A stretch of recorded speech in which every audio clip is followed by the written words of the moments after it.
ठीक है, अच्छी बात है। अच्छा जी, तो हम यहाँ पे पहुंच गए। इसको डिवाइड किया, कैंसिलेशन की, तो आपके पास ये आ जाएगा।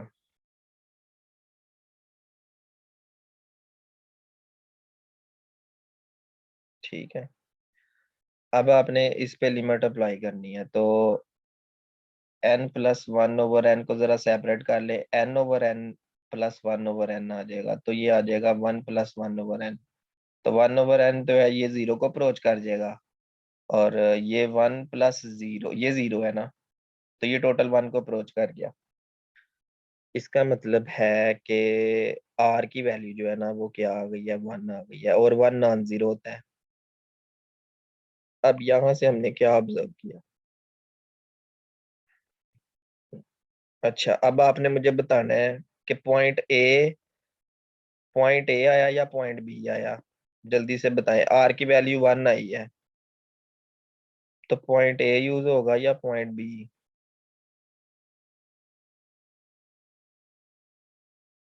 ए यूज होगा, क्योंकि r की वैल्यू 1 आ गई है, जो कि नॉन जीरो होता है। अब हमने देखना है कि न्यूमरेटर में हमने कौन सी यूज की थी। मतलब x जो था ना, वो एब्सोल्युटली कन्वर्जेंट था। मतलब x के एब्सोल्युटली कन्वर्जेंट होने से y भी एब्सोल्युटली कन्वर्जेंट होगा।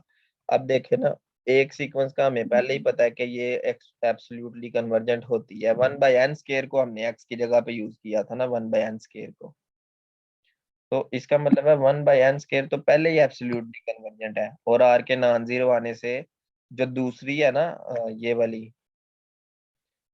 वाली जो हमारे पास है सीक्वेंस, ये जो आपके पास सीक्वेंस आ रही है, ये इसका भी बिहेवियर जो है ना, वो ये हो जाएगा, एब्सोल्युटली कन्वर्जेंट हो जाएगा। ठीक है, इसी तरह जो नेक्स्ट है वो पी सीरीज के ऊपर अप्लाई कर रहा है। ये 1/n⁻p क्योंकि पी सीरीज कन्वर्ज करती है पी की किस वैल्यू के लिए, ये हमने पहले ही पढ़ा था। सी डी, इसको आप देखिएगा। ठीक है, यहाँ तक आपने इसको कर लिया, और अब इस टेस्ट करने की जरूरत नहीं है। और आगे जो है ना, आगे भी कोई काम की चीजें इतनी नजर नहीं आ रही। Non absolute convergence, alternating series आ जाती है। अल्टरनेटिंग सीरीज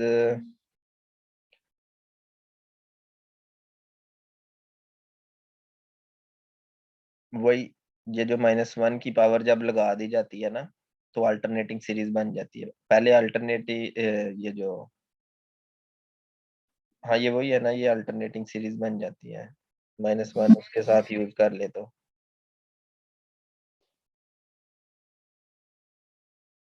कंपेयर करने के लिए दूसरी सीरीज आपने ना खुद से लेनी होती है, क्योंकि आप पे कोई पाबंदी नहीं होती। उसने ये कहा हुआ है कि कोई भी दूसरी सीरीज आप ले लें, उनके रेशो निकालें। रेशो अगर नॉन जीरो आती है, तो जो आपने न्यूमरेटर में यूज की थी ना सीरीज, उसकी जो सीक्वेंस का जो बिहेवियर होगा, उसकी सीरीज का, सॉरी सीरीज का, तो डिनोमिनेटर की सीरीज का भी वही बिहेवियर होगा।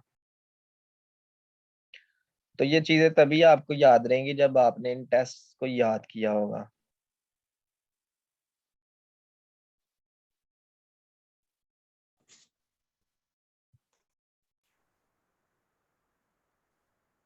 अच्छा, ये जरा अल्टरनेटिंग सीरीज टेस्ट हमारे पास आ गया है।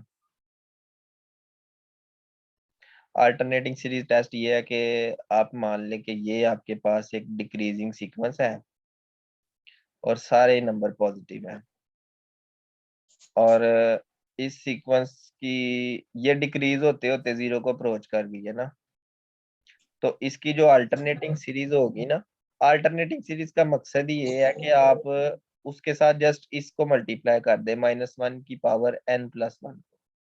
तो जब भी किसी इस टर्म को इससे मल्टीप्लाई कर देंगे तो जो न्यू सीरीज बनेगी ना वो अल्टरनेटिंग सीरीज बन जाएगी। अब क्राइटेरिया क्या है, जो Zn है वो डिक्रीज करे, स्ट्रिक्टली पॉजिटिव हो और डिक्रीज करते करते जीरो को अप्रोच कर जाए, मतलब लिमिटिंग वैल्यू। फिर जो अल्टरनेटिंग सीरीज होगी वो 100% कन्वर्ज करेगी। ठीक है, जरा वो करें, क्या नाम है, माइक ऑफ करें। ठीक है, मैं आपको एक एग्जांपल बताता हूँ। आप मान लें कि Zn जो है ना वो n/n+1 है, n/n+1 है। अब आपने ये देखना है कि n/n+1 जो है क्या ये डिक्रीजिंग है, क्या ये डिक्रीजिंग है। कैसे देखेंगे, देखिए इसको डिक्रीजिंग देखने के लिए पहले 1 पुट करें, 1/2, 2 पुट करें, 2/3, 3 पुट करें, 3/4, 4 पुट करें, 4/5। आप मुझे बताएं कि क्या ये डिक्रीजिंग है या नहीं, सिर्फ इतना बताना है। पॉइंट्स में ले जो ना, 0.5 ये क्या आता है, 2/3 क्या आता है, जल्दी से बताएं, मेरे पास कैलकुलेटर नहीं है। 2/3 क्या आता है, 0.6। ठीक है, अगले भी कैलकुलेट करें। 3/4 क्या आता है,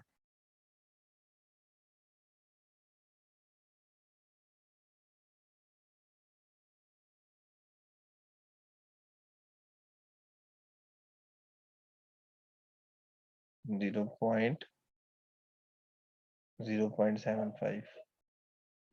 0.75 ये तो इंक्रीजिंग है ना, तो या इसको चेक ही नहीं कर सकते, इसको छोड़ दिया। ओके, तो अगर हम Zn ले लें 1/n+2 ले लें, अब जरा चेक करेंगे ये क्या है। 1/1+2 3, 1/4, 1/5, 1/6, 1/7। अब बताएं ये इंक्रीजिंग है या डिक्रीजिंग है। 0.33, 0.25, 0.2 और ये इस तरह, और ये तो डिक्रीज कर रहा है ना, ये डिक्रीजिंग है। इसका मतलब है कि इस थ्योरम को हम अप्लाई कर सकते हैं। कैसे पता चले कौन सा थ्योरम अप्लाई करना है, तो इस तरीके से पता चलता है। सीक्वेंस का पहले बिहेवियर आपने देखना है। अब ये जो सीक्वेंस है ये डिक्रीजिंग है और सारी टर्म्स इसकी पॉजिटिव है। अच्छा ये भी देख लेते हैं, ये भी पॉजिटिव, ये भी पॉजिटिव, ये भी पॉजिटिव, सारी पॉजिटिव। ठीक है, तो पॉजिटिव भी हो गया और डिक्रीजिंग भी हो गया। ठीक है, दो काम हो गए। अब लिमिट इसकी फाइंड करें। Limit n approaches to infinity 1/n+1 which is equal to 1/0, 1/infinity which is approaches to 0। Okay हो गया, तो इसका मतलब है कि ये 0 को अप्रोच करेगी, मतलब limit of Zn is equal to 0। ठीक है, तो ये काम भी हो गया। अब अगली बात पता है क्या है, अगर ये काम हो गया ना तो आप ये कह सकते हैं बाय अल्टरनेटिंग सीरीज टेस्ट। ठीक है, अब कुछ और करने की जरूरत नहीं। सम लगाएं, 1 से इन्फिनिटी लिखें, -1n+1 लिखें, 1/n+1 लिखें। तो देखें ये हमने खुद से एक क्वेश्चन बना लिया है। ये क्या थी, स्ट्रिक्टली पॉजिटिव थी, डिक्रीजिंग थी और इसकी लिमिट 0 थी। तो स्ट्रिक्टली पॉजिटिव दूसरे नंबर पे ये डिक्रीजिंग थी और तीसरे नंबर पे इसकी लिमिट 0 थी। तीन काम पूरे होने के बाद कुछ भी जाने बगैर हम कह सकते हैं कि जो इसका सम होगा ना वो कन्वर्ज करेगा। सिर्फ अभी ये बताया कि कन्वर्ज करेगा, किस किस पॉइंट को कन्वर्ज करेगा ये नहीं हमें पता, जस्ट इतना बताया कि ये कन्वर्ज करेगा या नहीं, यस और नो। ठीक है, तो ये टेस्ट हमें बताता है, टेस्ट असल में बताता ही ये है, सीरीज का टेस्ट हमें ये बताता है कि सीरीज कन्वर्ज करती है कि नहीं। सॉल्यूशन हमें बताता है कि उसका कन्वर्जेंट पॉइंट क्या होगा। तो हमने जस्ट उसको टेस्ट किया है, सॉल्व नहीं किया। उसके बाद जो एबल्स लेमा आ जाता है, एबल्स लेमा में क्या चीज है, एक एक्स है एक वाई है, दो सीक्वेंसेस हैं। तो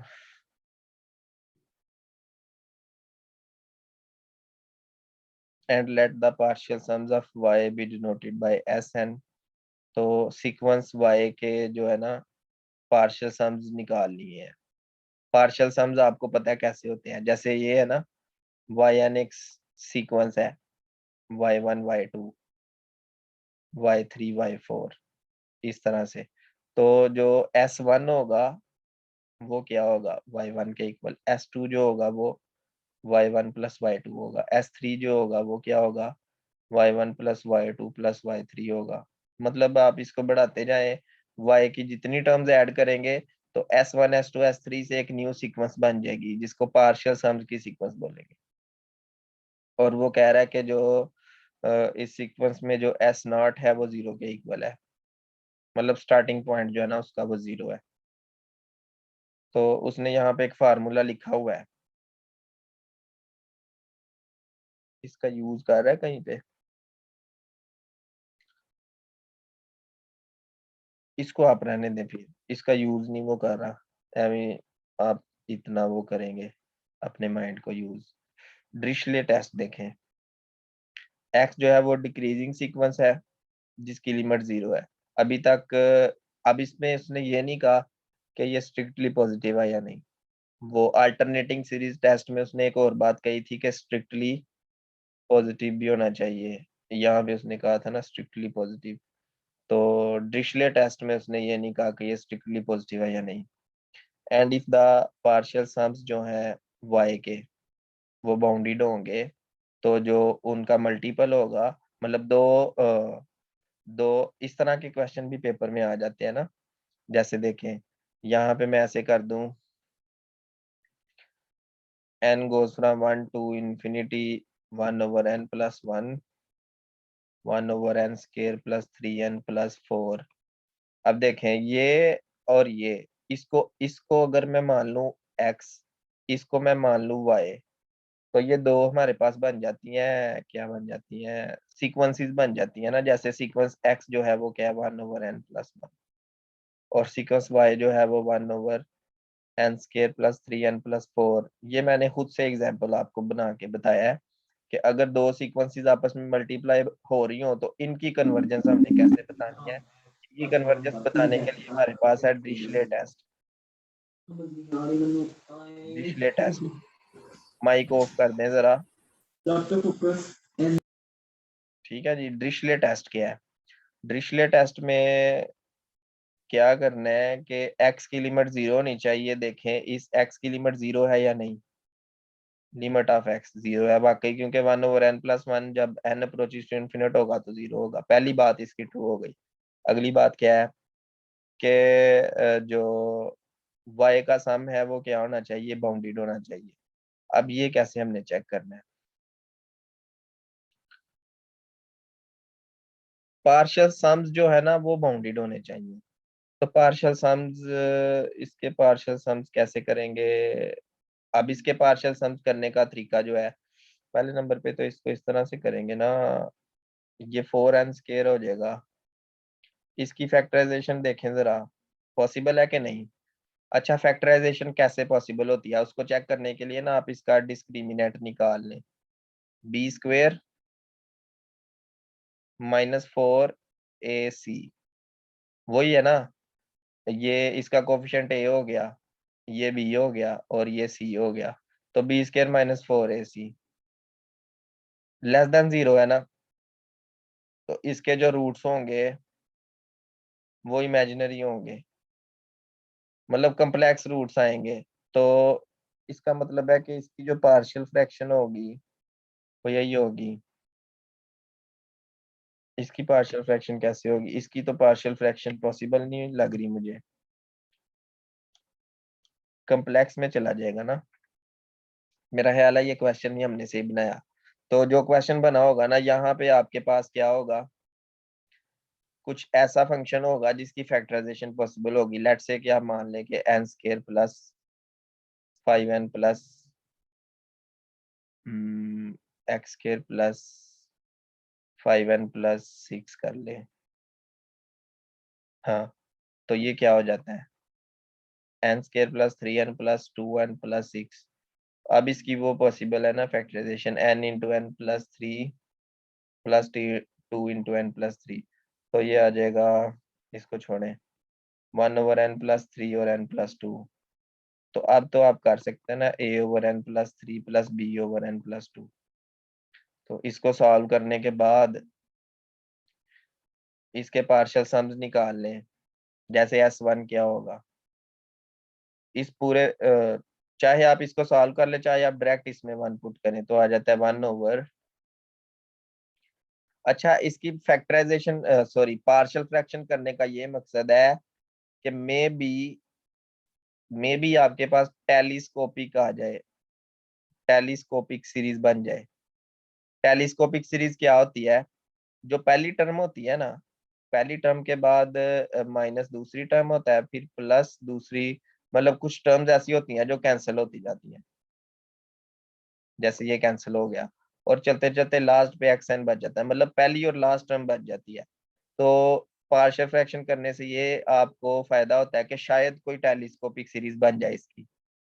मतलब अगर ये टेलीस्कोपिक सीरीज बन जाएगी तो कैंसिलेशन के बाद आपके पास ना एक सिंपल फार्मूला बन जाएगा एस एन का। एस एन यही था ना, सारी टर्म्स को आपने एन टर्म्स को ऐड किया है। तो एन टर्म्स को ऐड करने से आप मान लें मिसाल के तौर पे आपके पास 1 - 1/n आ जाता है। 1 जो है ये फर्स्ट टर्म है, और जो लास्ट है ना 1/n लास्ट टर्म है। तो अब आपने क्या करना है कि दोनों साइड पे लिमिट अप्लाई कर देनी है एस एन की। तो ये 1 को अप्रोच कर गई, इसका मतलब है कि अगर पार्शियल सम्स जो हैं वो कन्वर्ज कर रहे हैं ना, तो ओरिजिनल जो सीरीज होगी ना वाई की, वो भी कन्वर्ज करेगी। मतलब इस वाई इन वाइज को यूज करके आपने पार्शियल सम्स निकाले, उन पार्शियल सम्स की जो nth टर्म थी अगर वो कन्वर्ज कर रही है, तो आप कह सकते हैं कि पूरी सीरीज कन्वर्ज कर रही है। अगर ये पूरी सीरीज कन्वर्ज कर रही है तो कन्वर्जेंट से बाउंडेड भी होता है। तो आप मान लें कि वाई बाउंडेड है, यहाँ से देखें ना,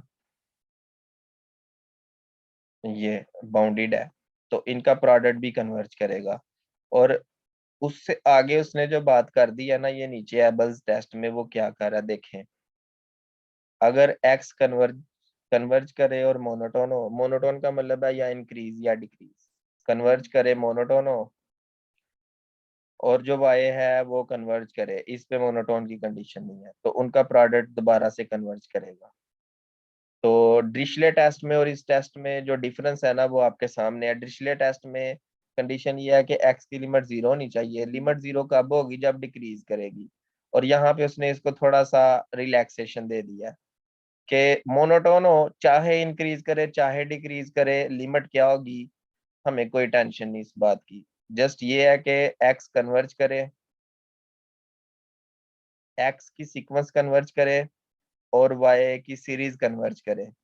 देखें, एक्स की सीक्वेंस कन्वर्ज करे, इसकी सीक्वेंस और वाई की सीरीज, तो प्रोडक्ट भी इनका कन्वर्ज करेगा। मतलब दो सीक्वेंसेस है ना आपके पास, तो उन दोनों में से एक सीक्वेंस इस तरह से हो कि मोनोटोन कन्वर्जेंट हो, और जो दूसरी सीक्वेंस है उसकी सीरीज कन्वर्ज करे, तो प्रोडक्ट भी कन्वर्ज करेगा।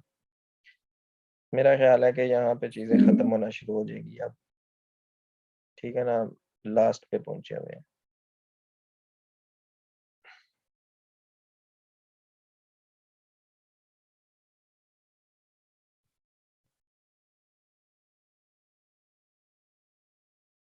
सही है, बस ठीक है, इतना इतना काफी है, ये 9.3 तक।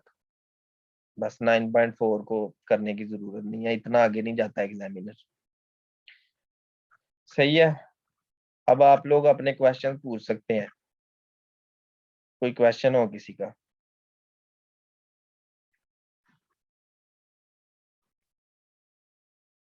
मैं आपके आंसर्स दूंगा यहाँ पे। मेजर थ्योरी में से कुछ भी नहीं आता, मेजर थ्योरी पढ़ने का फ़ायदा नहीं है। मेजर थ्योरी आप छोड़ सकते हैं बिल्कुल। मेजर थ्योरी में से आपको पेपर में कुछ नहीं आना। ड्रिश 1 सेकंड, 1 मिनट ज़रा रुक जाएँ। मैंने तो ऐसे ही सुलह मारी थी क्वेश्चन की, आप शुरू हो गए हैं। मेजर थ्योरी वाली बात तो चली गई। अगला क्वेश्चन क्या है? इस बुक के टोटल कितने चैप्टर करने हैं? अच्छा, इस बुक के जो है ना टोटल हमने 9 चैप्टर किए हैं, बीच में से कुछ-कुछ चीज़ें छोड़ी भी हैं। डिरिचले एंड बाउंडेड का अगेन बता दें। अच्छा, ये मैं बताता हूँ आपको, ज़रा रुक जाएँ। डिरिचले और बाउंडेड का बताता हूँ, इसके बाद कोई क्वेश्चन है। मेथड के चैप्टर 8 कर लें, इनफिनिट सीरीज़ वाला वो काफ़ी है। हाँ, वो भी काफ़ी है बिल्कुल, लेकिन इसमें कुछ ज़्यादा चीज़ें हैं ना, जैसे एबल्स टेस्ट है और डिरिचले आ जाता है। इसमें ज़्यादा चीज़ें हैं, ये कर ले तो वो भी हो जाएगा आपका कवर। इससे नेक्स्ट कौन-सा कोर्स करना है? जी, बिल्कुल ग्रुप और रिंग थ्योरी भी करनी है, लेकिन मेरा जो प्लान है ना वो फंक्शनल एनालिसिस को स्टार्ट करना है। अच्छा, अब मैं आपको डिरिचले के बारे में बता दूँ, डिरिचले टेस्ट। सीरीज़ और सीक्वेंस में डिफरेंस, बहुत बड़ा डिफरेंस है, ये देखें। ये आपका क्वेश्चन मैं बाद में बताता हूँ, अभी तक 2 क्वेश्चन पूछे गए हैं। किधर है? न्यू। पहला क्वेश्चन ये है कि डिरिश डिरिचलेट के बारे में बताना है और दूसरा ये है कि सीक्वेंस और सीरीज़ में डिफरेंस, ये हमने बताना है। हाँ, ये लोगों ने कमेंट में भी बता दिया है। अच्छा जी, डिरिचले जो टेस्ट है, वो क्या है? इनकी एग्ज़ाम्पल्स आपने कर लेनी है, जो भी टेस्ट मैंने आपको बताया है ना, इनकी एग्ज़ाम्पल्स आनी थी अभी। तो वो बस ये एग्ज़ाम्पल्स आ गई है ना, ये ए आ गई एग्ज़ाम्पल और ये बी, जस्ट 2 एग्ज़ाम्पल्स दी हुई हैं।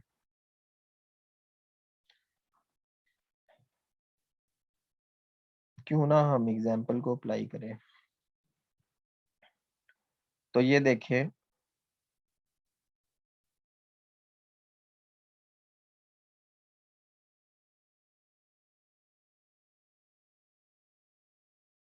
किधर गया? ये डिरिचले टेस्ट आ गया।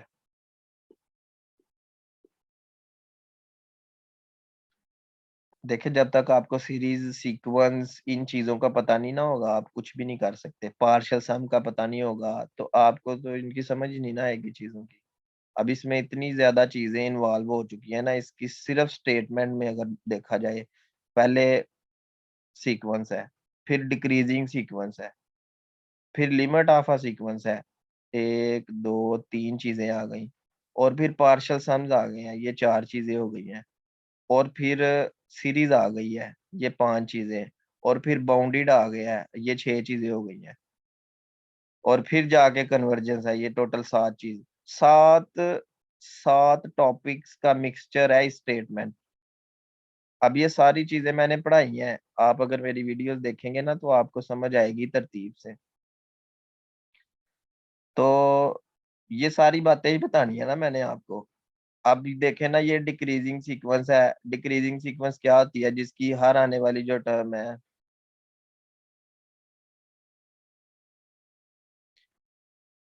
हर अगली आने वाली टर्म कम होती जाती है और कम होते-होते वो 0 को अप्रोच कर जाती है, लिमिट। मतलब जब n अप्रोचेस टू इंफिनिटी होता है, लिमिट उस सीरीज़ उस सीक्वेंस की जो लिमिट है वो 0 को जब अप्रोच कर जाएगी, अब हमने बात करनी है y की।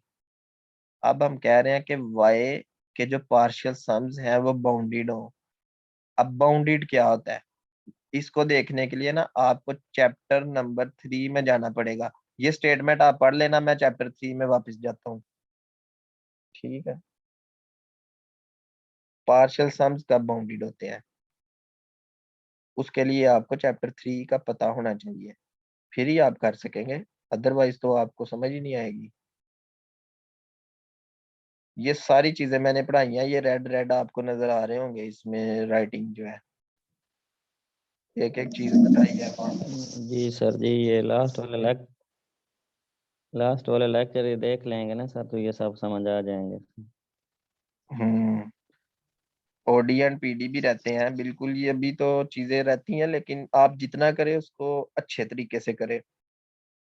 ऐसे छलांगे लगाने की जरूरत नहीं है, जंप मार के आप आगे आगे जाने की कोशिश ना करें। जो आपको अच्छे तरीके से हो रहा है ना, तैयारी जो हो रही है वो करें बस। समझ रहे हैं बात को? जितना जंप लगाएंगे ना उतना गिरने के चांसेस ज्यादा हैं। जितना आप लोग ठहर ठहर के चलेंगे उतना बेहतर है, ताकि आपके अगर कंसेप्ट क्लियर होते जाएंगे ना, आपको मैथ आता जाएगा। तो पहले पास होने के लिए पढ़ा था, अब आपने सीखने के लिए पढ़ना है। जैसे एक स्किल होती है, हुनर होता है, उस तरीके से आपने करना है। किधर गया? ये देखें, ये आ गया। मैं इसको जूम कर रहा हूँ। ये देखें, ये वो ना पार्शियल सम्स को यहाँ पे डिफाइन कर रहा है। S1 जो है वो x1 के इक्वल है, S2 जो है वो x1 प्लस x2 है, ये नजर आ रहा है। फिर एस के तक चले गए, सारी के टर्म्स उसकी ऐड कर दी तो क्या आ गया? एस के आ गया। अब आगे चलते हैं। आगे उसने दो चार सीरीज यहाँ पे लिखी हुई है।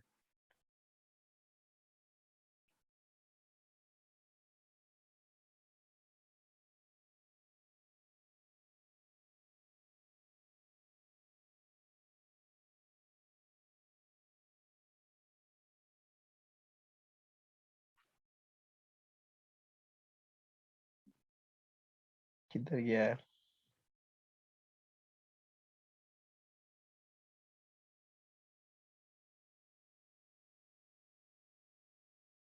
पार्शियल सम्स बाउंडेड कब होते हैं?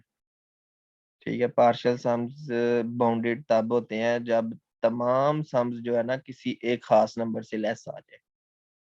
आप क्या करें? आप एस एन फाइंड करें, इसकी लिमिट अप्लाई कर दे।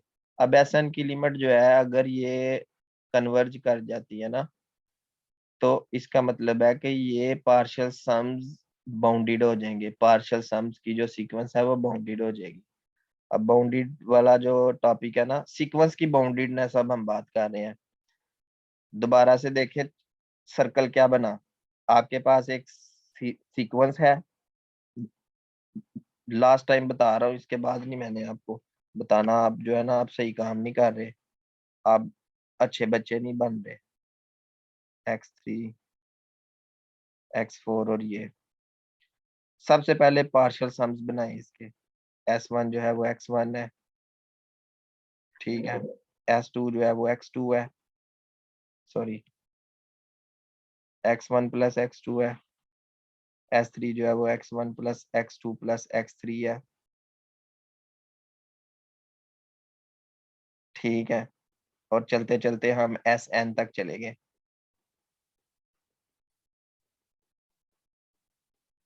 अब सुने, ये एक सीक्वेंस है, ये इसके पार्शियल सम्स है।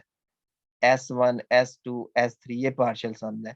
अब ये ओल्ड सीक्वेंस है ना, अब मैं न्यू सीक्वेंस बना रहा हूँ। न्यू सीक्वेंस क्या है? इसका नाम मैं S रख देता हूँ, S1 S2 S3। अब जो ये न्यू सीक्वेंस बन गई है ना, इस सीक्वेंस को कहते हैं सीक्वेंस ऑफ पार्शियल सम्स। क्या कहते हैं? Sequence of partial sums of x. मतलब एक्स की ये जो पुरानी सीक्वेंस थी, इस सीक्वेंस की इस सीक्वेंस की टर्म्स का पार्शियल सम निकाल के एक न्यू सीक्वेंस बना ली, ठीक है। अब इस न्यू सीक्वेंस, अब बात आ गई है सीक्वेंस, ठीक है ना, बाउंडेड बाउंडेड सीक्वेंस की। तब बाउंडेड सीक्वेंस क्या होती है? बाउंडेड सीक्वेंस की डेफिनेशन है इसी चैप्टर के 3.2 में।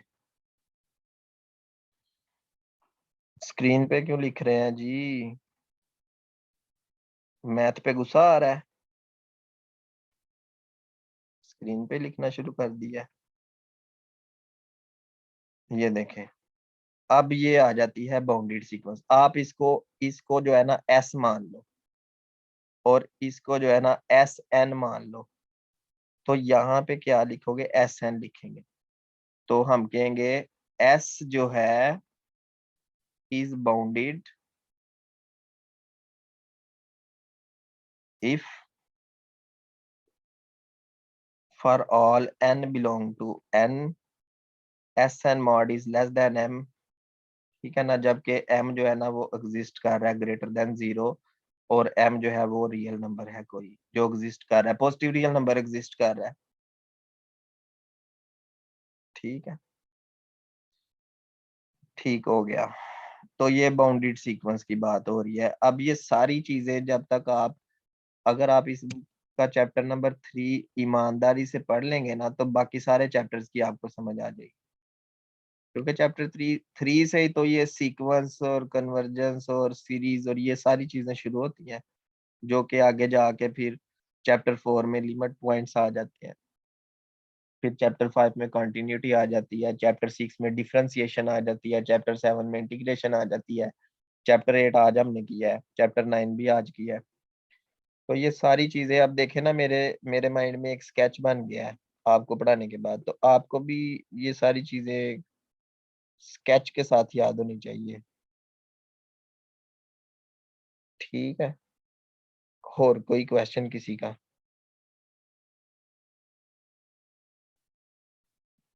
पूछ ले, 6 मिनट बाकी हैं मीटिंग के।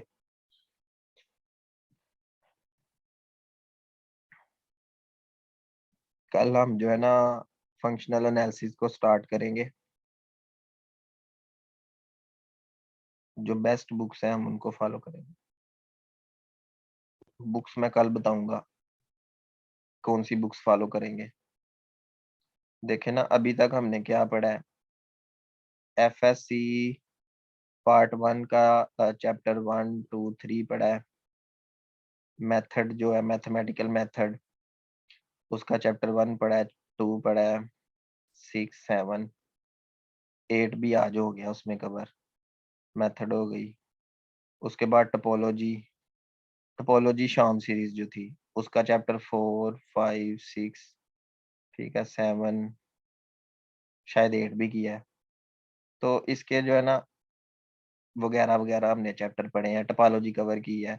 आज हमारी रियल भी कवर हो गई है, अल्लाह का नाम लेके। फंक्शनल एनालिसिस भी एक हफ्ते में कवर कर लेंगे, एक हफ्ते से पहले पहले या एक हफ्ते में। तो अब देखे ना, ये सारी चीजें हमारी कवर होना शुरू हो गई हैं। यही बताया है ना कौन से कोर्स कवर हो गया है। पेपर में आपने कैलकुलेटर जो है ना आम कैलकुलेटर यूज करना है, जो इस तरह बना होता है। स्क्रीन होती है, नीचे 0 1 2 3 4 5 6 7 8 9 होता है, प्लस माइनस इक्वल डिवाइड, बस ये थोड़े से बटन होते हैं। साइंटिफिक नहीं होना चाहिए। ठीक है, मेरे चैनल पे आपको हर लेक्चर मिल जाएगा। आज का लेक्चर जो अभी बात कर रहे हैं ना ये भी आपको मिल जाएगा। मैकेनिक्स के लिए आपको मैं बता दूं, मैकेनिक्स के लिए जो है ना अपने क्यूके गौरी की बुक है, सुन ले ध्यान से। क्यूके गौरी की बुक का चैप्टर नंबर 7 8 9 10 कर लें। ठीक है, इसके बाद एक हार्मोनिक वाला चैप्टर है, बस इसको इन सब को रीड आउट कर लें, रिजल्ट्स को याद कर लें इनके। मैं गो थ्रो भी करवा दूंगा किसी दिन। और एक मैकेनिक्स एमएससी में पढ़ाई जाती है, के एल मीर की सबसे बेस्ट बुक है।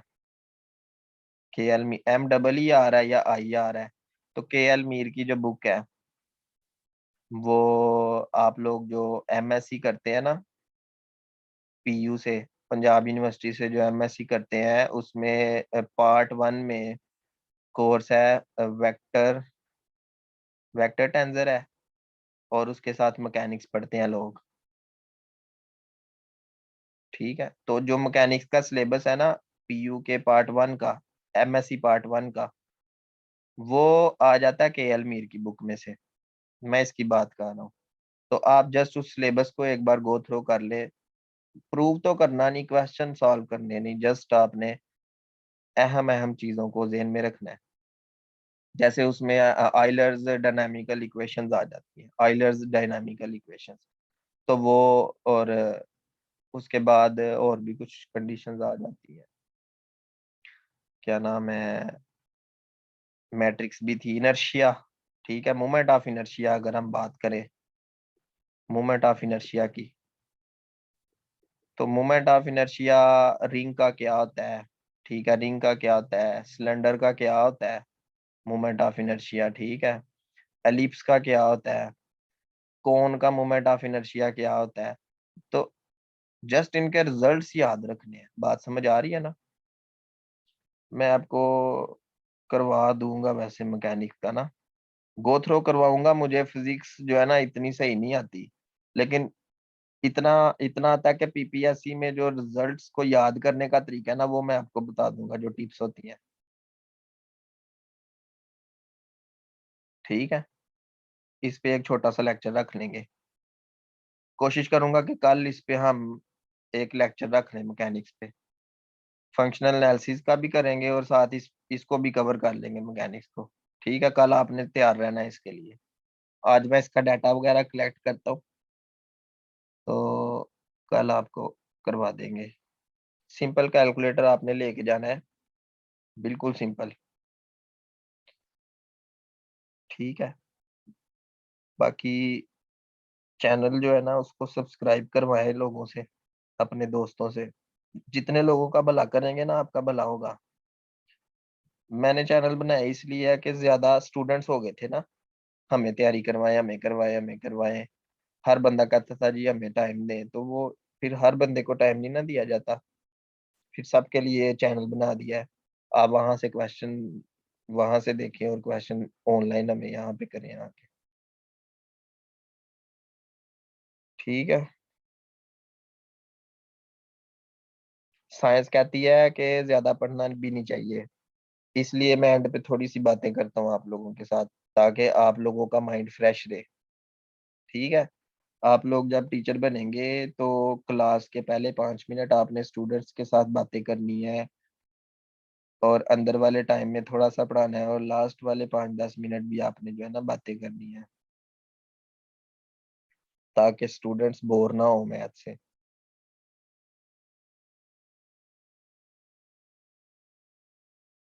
हाँ बस ऐसे ही है, मेरे जो एमएससी के स्टूडेंट्स हैं ना वो 90+ मार्क्स ही लेते रहे हैं, काफी स्टूडेंट्स।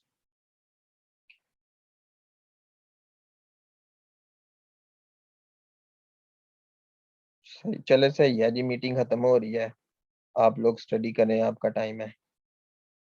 अल्लाह हाफिज।